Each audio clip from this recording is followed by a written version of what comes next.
The action takes place in February 1961. The protagonist, LIewyn Davis, is a former merchant seaman and now a little-known folk singer who barely makes ends meet in New York's Greenwich Village neighborhood. His duet partner, Mike, committed suicide, and his recent solo album, Inside Louis Davis, is not selling. He has no place to live. He sleeps on the couches of friends and acquaintances. LIewyn performs at the Gaslight Club. After the show, Pappy Corsicato, the owner of the establishment, says that a certain friend is waiting for LIewyn at the service entrance. When LIewyn comes out, someone in a suit and hat beats him up, taunting and mocking his attempts to explain himself to him. LIewyn spends the night at the apartment of a married couple, the Gorfains, who are his older friends. When he leaves the next morning, their ginger cat runs out of the door. LIewyn manages to catch the cat, but the front door has already slammed shut. After unsuccessful attempts to get the cat from the elevator operator and to call Professor Gorfain, LIewyn takes the cat to the apartment of his friends Jim and Jean, hoping to stay with them for a couple of days. LIewyn goes about his business and meets a musician, Nelson, dressed in a military uniform, a young man who is currently in military service and is only out of the army for one gig. Nelson says he has heard LIewyn's records and expresses his admiration. Jean, in turn, reveals that she is pregnant, and fearing that LIewyn may be the father, asks him to eventually pay for the abortion. In the evening, LIewyn, Jean, Jim, and Nelson all go together to the Gaslight Club, where Nelson performs on stage.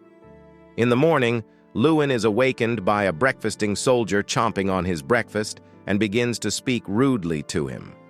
Nelson, however, from lack of understanding of what is happening, talks to him politely and does not react in any way to LIewyn's aggressive outbursts. The latter tries to hint to Nelson that he is a weak musician, but Nelson replies that Bud Grossman from Chicago liked his playing. Nelson adds that he once played at Grossman's club and that he is a wonderful man, that he is willing to help anyone in a difficult situation, then leaves. LIewyn then opens the window, and the Gorfain cat escapes again, this time failing to catch him. LIewyn goes to his sister, from whom he learns that their parents' house is in the process of being sold, but that all the money will go towards his father's treatment. The sister offers LIewyn to take away the old things she has put in a box, preparing the house for sale. Among the items is a record of a song LIewyn recorded as a child for his parents. But LIewyn reacts coldly and tells her sister to throw everything away. At Jim's invitation, LIewyn records a joke song in the studio with Jim and Al Cody. Needing money for Jean's abortion, LIewyn agrees to a lump sum payment of $200 in return for giving up any future royalties. After the taping, LIewyn is asked to visit Cody to live on his couch for a couple days. At the gynecologist's office, LIewyn arranges an abortion for Jean and discovers that there is no need to pay because his previous girlfriend, whose abortion he had previously paid for, has decided to keep the baby and move to Akron. Al Cody asks LIewyn to move out by Tuesday since he originally asked for a couple days, and besides, Cody's girlfriend arrives on Tuesday. While fixing his car, he asks LIewyn if he wants to go to Chicago. Some people he knows are going there, and they can all save money on gas. Jean invites LIewyn to a cafe to talk things over. She reproaches him for being adrift and for lacking any life goals. At that moment, he notices a ginger cat in the street, immediately runs outside and catches it. That same evening, he takes the cat to the Gorfains. Originally intending to just give the cat away, he stays for dinner, where he meets friends of the family. After dinner, the hosts ask him to sing for the guests. LIewyn reluctantly agrees and begins the song, but when Gorfain tries to sing along in a second voice, LIewyn explodes and hurls rude remarks. Gorfain runs out from the table in tears, but soon returns with the cat, informing them that it is not their cat. LIewyn takes the animal and leaves. LIewyn, in the company of two musicians, is traveling by car with a street cat in Chicago. His traveling companions are the taciturn beat poet Johnny Five and jazz musician Roland Turner, who keeps taunting LIewyn. At a roadside restaurant, Roland falls into a stupor from a heroin overdose. Afterward, the trio stops on the side of the highway to sleep for a few hours. They are awakened by a policeman demanding they leave. After a carelessly thrown phrase, the cop explodes, Johnny starts arguing, and the cop ends up handcuffing him and driving him away.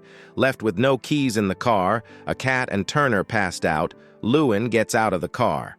He closes the car door, leaving the cat with Roland, who never regained consciousness, and hitchhikes to Chicago. In Chicago, LIewyn finds himself auditioning for producer Bud Grossman. Grossman says that LIewyn has no prospects as a solo performer, but offers to include him in a new trio if he agrees to shave off his beard, change his image, and retire to the background. Refusing Grossman's offer to play in the trio, LIewyn hitchhikes back to New York City. At one point, LIewyn is distracted from driving and is hit by an unidentifiable animal. He stops the car, gets out, and sees blood on the bumper. After making sure he wasn't imagining it, he searches for the animal and ends up seeing a limping red cat. It may be the same cat LIewyn left in the car with Turner. Back in New York, LIewyn decides to quit music and tries to go back to work in the Merchant Marine. Stopping by Jean's house, where he wanted to temporarily leave his things, he tells her everything. She in turn tells him that she has arranged for him to perform at the Gaslight Club, where LIewyn will share the stage and the fee with someone else. LIewyn does go to the Merchant Marine office, where he is forced to pay $148 in overdue membership dues to the Sailors Union. When asked if the rest of his paperwork, particularly his sailor's book, is in order, LIewyn firmly answers in the affirmative. Afterward, he visits his ailing father. Next, LIewyn can't find his sailor's book. His sister threw it away with other old things, as LIewyn requested the last time they met. When he tries to recover the book, he is asked to pay another $85. An angry LIewyn refuses to pay and tries to get back the $148 he paid 4 hours ago by showing the receipt. He is refused, as it was a payment of a debt. At the club, the owner of the establishment tells LIewyn that he had sex with Jean. Upset by this, LIewyn shouts, taunts, and booed a middle-aged woman performing in New York for the first time, who simply can't respond in any way and continues to play, ignoring him, but getting very nervous. Afterward, LIewyn goes to the Gorfains' apartment, where they, remembering no evil, welcome him warmly. He is amazed to see that their cat, with the speaking name Odysseus, has found his way home. There he meets another married couple. The next day, LIewyn makes an appearance at Gaslight. Pappy teases him about the previous evening when he snapped at the performer and tells him that a certain friend is waiting outside. As he leaves the cafe, LIewyn casts his eyes on a young and then unknown Bob Dylan, who takes the stage and begins to sing. As LIewyn walks out into the alley through the service exit, someone in a suit and hat beats him up for LIewyn's booing of his wife the previous night.